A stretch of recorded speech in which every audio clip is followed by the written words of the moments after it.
कांग्रेस ने 65 वर्ष तक एक छत्र राज किया। कांग्रेस का जनाधार अब समाप्त हो रहा है, उसका नाव डूबने जा रहा है, इसीलिए अब वो रोड पर आ गया है। मैं तो कांग्रेस को सुझाव दूंगा कि पाकिस्तान में ही जाकर कांग्रेस का अपना पार्टी चलाए। उपेंद्र कुशवाहा जी ने जो घटना उस समय घटा था उस पर उन्होंने अपना दर्द जाहिर किया। कहां भी गठबंधन दल के उम्मीदवार लड़ते हैं,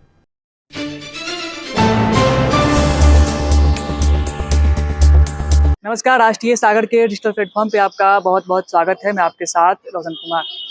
बिहार में चुनाव है और आज भारतीय जनता पार्टी के बिहार प्रदेश अध्यक्ष दिलीप जायसवाल ने उपेंद्र कुशवाहा के जो पीड़ा वाली बयान थी उसका समर्थन किया है। और दूसरी तरफ कांग्रेस जो है बिहार में संविधान बचाओ पदयात्रा पर निकल चुकी है। इस पर भी जो है आज दिलीप जायसवाल कांग्रेस पर जो है हमलावर दिखे। आपको हम सुनवाते हैं दिलीप जायसवाल ने जो कांग्रेस की संविधान बचाओ पदयात्रा निकाली जा रही है उसको लेकर क्या कुछ कहा। इस देश के अंदर कांग्रेस ने 65 वर्ष तक एक छत्र राज किया और इस देश में 65 वर्ष में गरीब गरीब रह गया, गरीबी दूर नहीं हुई और हिंदुस्तान पूरे दुनिया के नक्शे पर पूरा सबसे पीछे रहा, अंतिम पायदान पर रहा। कांग्रेस का जनाधार अब समाप्त हो रहा है, उसका नाव डूबने जा रहा है, इसीलिए अब वो रोड पर आ गया है। मैं तो कांग्रेस को सुझाव दूंगा कि पाकिस्तान में ही जाकर कांग्रेस का अपना पार्टी चलाए, क्योंकि भारत तेरे टुकड़े होंगे गैंग के साथ मिलकर चलने वाला जो दल होता है उसको हिंदुस्तान की जनता पसंद नहीं करेगी। उनको पता नहीं है कांग्रेस को कि उनका नेता बचपन से 55 तक पहुंच गया, अब युवा से जवानी ढलकर जो है बुढ़ापे की ओर जा रहा है। तो अब राहुल गांधी को राम नाम जपना, पराया माल अपना, तो यही सब उनके दिमाग में आते रहता है। नरेंद्र मोदी जी दुनिया के सर्वाधिक नेता हैं, इसलिए सूर्य के ऊपर जो है मुंह उठाकर कुछ बोलना भी जो है राहुल गांधी को इस देश की जनता सबक सिखाएगी। तो आप सुन रहे थे कांग्रेस की जो संविधान बचाओ पदयात्रा निकल रही है उसको लेकर दिलीप जायसवाल ने कहा कि 65 वर्षों में कांग्रेस ने पूरे देश को लूटा है। जो गरीब थे उसको गरीब बनाया है और जो अमीर थे और उसको अमीर बनाया है। साथ ही साथ कई और तंज कसे हैं कांग्रेस को लेकर। साथ ही साथ अब उपेंद्र कुशवाहा की एक पीड़ावारी बयानें आई है। उपेंद्र कुशवाहा ने कहा है कि जो हम 2024 में गलती किए हैं वो 2025 में अब गलती नहीं करेंगे। और कहीं ना कहीं अप्रत्यक्ष तौर पर जो है एनडीए पर वो नाराज चल रहे हैं, एनडीए पर वो हमलावर दिखे। इसको लेकर भी दिलीप जायसवाल ने समर्थन करते हुए क्या कुछ कहा, उन्हीं के जुबानी सुनाते हैं। उपेंद्र कुशवाहा जी ने जो घटना उस समय घटा था उस पर उन्होंने अपना दर्द जाहिर किया और हर वक्त ये उम्मीद रहती है कि जहां भी गठबंधन दल के उम्मीदवार लड़ते हैं तो गठबंधन के सभी लोग एक साथ मिलकर अपने उम्मीदवार को जिताने का काम करते हैं। लेकिन कभी कभी पैराशूट पर भी आए हुए कुछ नेता किसी पार्टी उटी में आते रहते हैं।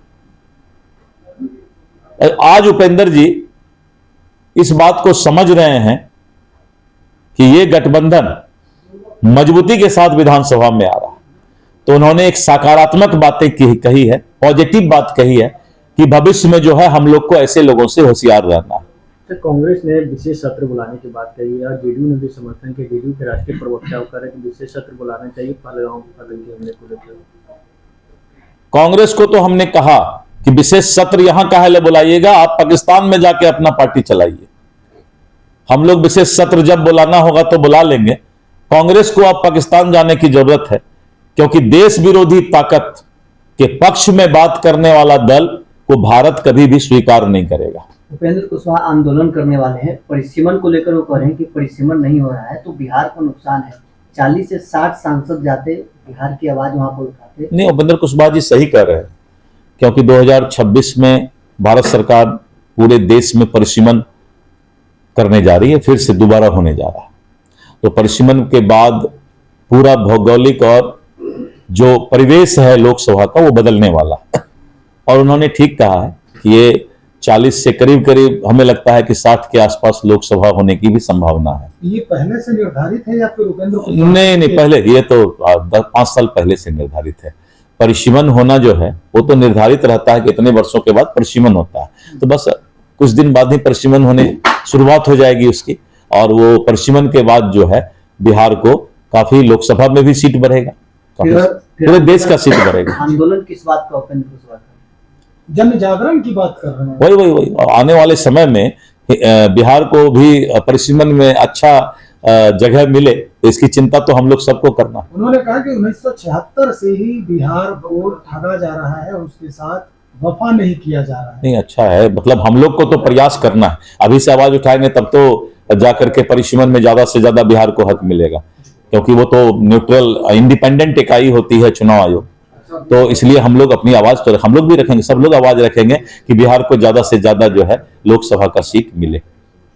अभी आप सुने थे दिलीप जायसवाल को। दिलीप जायसवाल ने कहा कि उपेंद्र कुशवाहा जी सही कह रहे हैं, और वो वैसे नेताओं के लिए कह रहे हैं जो चुनावी वक्त में पैराशूट से आते हैं और चुनाव में अपनी जो है बिल्कुल असक्रिय तरीके से कार्य करते हैं, और एनडीए को जो है कहीं ना कहीं कम किया जाता है, एनडीए को कमजोर करने की कोशिश की जाती है। लेकिन उपेंद्र कुशवाहा जी को पता है कि 2025 में जो है पूरी एनडीए एकजुट है और एनडीए की सरकार बन रही है, और ऐसे लोगों जो है एनडीए में ना आए इसको लेकर वो ऐसी बयान दे रहे हैं कि परिसीमन को लेकर भी जो उपेंद्र कुशवाहा जो चर्चाएं कर रहे हैं, जो कार्यक्रम किए हैं वाल्मीकि नगर में 3 दिवसीय कार्यक्रम था, उसको लेकर भी दिलीप जायसवाल ने बयान दिया है। साथ ही साथ कांग्रेस की जो यात्रा चल रही है उसको लेकर बयान दिया है, और जिस प्रकार से उपेंद्र कुशवाहा ने कहा है कि 24 की तरह अब 25 में हम गलती न दोहराएंगे, उस पर भी दिलीप जायसवाल ने कहा है कि उपेंद्र कुशवाहा ने सही किया है, और 2025 में एनडीए एकजुट होकर एनडीए की सरकार बन रही है,